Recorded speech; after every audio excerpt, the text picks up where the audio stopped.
আজকে আমাদের অনেকেরই ফেসবুক পেজের মধ্যে এই ধরনের একটি পপ আপ কিন্তু দেখা যাচ্ছে, যার ফলশ্রুতিতে আপনারা অনেকেই টেনশন করছেন এই বিষয়টি আসলে কি এবং এটি কেন আসলো এবং এর থেকে আমাদের কোনো বেনিফিট আছে কিনা বা আমাদের কোনো ভুলের কারণে এটি আসলো কিনা।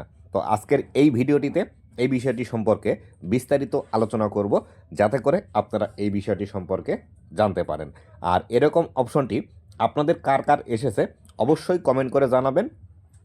এটি আপনার পেজের মধ্যেও আসতে পারে অথবা আপনার প্রোফাইলের মধ্যেও কিন্তু এটি আসতে পারে। তো বন্ধুরা, আপনি যদি আমার চ্যানেলে প্রথমবার এসে থাকেন অবশ্যই চ্যানেলটি সাবস্ক্রাইব করে দিয়ে পাশে আসা বেল নোটিফিকেশনটি অন করে দিবেন, যাতে করে ভবিষ্যতে ফেসবুক রিলেটেড এমন আরও ইনফরমেটিভ কন্টেন্টগুলো আপনারা পেতেই থাকেন। তো বন্ধুরা, এই যে বিষয়টি এসেছে এই বিষয়টির সাথে সাথে আমাদের কিন্তু এই যে পেজের ইন্টারফেসও কিন্তু চেঞ্জ হয়ে গিয়েছে। আগে যেখানে আমরা এই যে ফলোয়ার, তারপরে কতগুলো পোস্ট করেছি, কতগুলো ফলোয়িং করেছি, এই বিষয়গুলো কিন্তু নিচে আমাদের এই জায়গায় দেখাতো। এই বিষয়গুলো নিয়েই কিন্তু অনেকে আবার আপনারা আমাকে মেসেজ করছেন যে আসলে আপনার পেজের কোনো সমস্যার কারণে এটি হলো কি না, যে আপনাদের ভুলে এটি হয়েছে কি না। তো বন্ধুরা, এই যে বিষয়গুলো হয়েছে এই সম্পূর্ণ বিষয়গুলোই কিন্তু নতুন আপডেটের কারণে হয়েছে। ফেসবুক পেজের নতুন ইন্টারফেস কিন্তু চলে এসেছে। তো এই যে বিষয়টি আমাদের এখানে এসেছে, get more out of your page, এই বিষয়টি আসলে কি বা এটি কিভাবে কাজ করে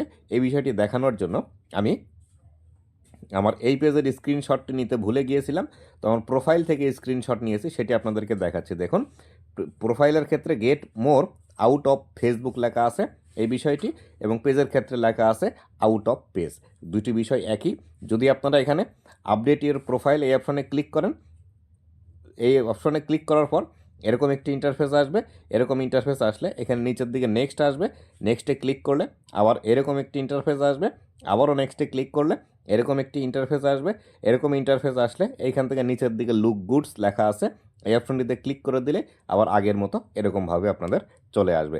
তো আশা করি বিস্তারিত বিষয়টি বুঝতে পেরেছেন যে আসলে ফেসবুকের মধ্যে নতুন আপডেটের কারণে ইন্টারফেস চেঞ্জ হয়েছে এবং এখানে যে বিষয়গুলো এসেছে এই বিষয়গুলোও কিন্তু ফেসবুক আপনাদেরকে বলছে আপনি চাইলে আপডেট করতে পারেন অথবা যেরকম আছে এরকমই রাখতে পারেন। তো আশা করি বিস্তারিত বিষয়টি বুঝতে পেরেছেন। আর অবশ্যই কমেন্ট করতে ভুলবেন না আপনাদের কার কার ফেসবুক পেজের ইন্টারফেস এরকমভাবে চেঞ্জ হয়েছে এবং এই যে এই বিষয়টি আপনাদের কার কার এসেছে।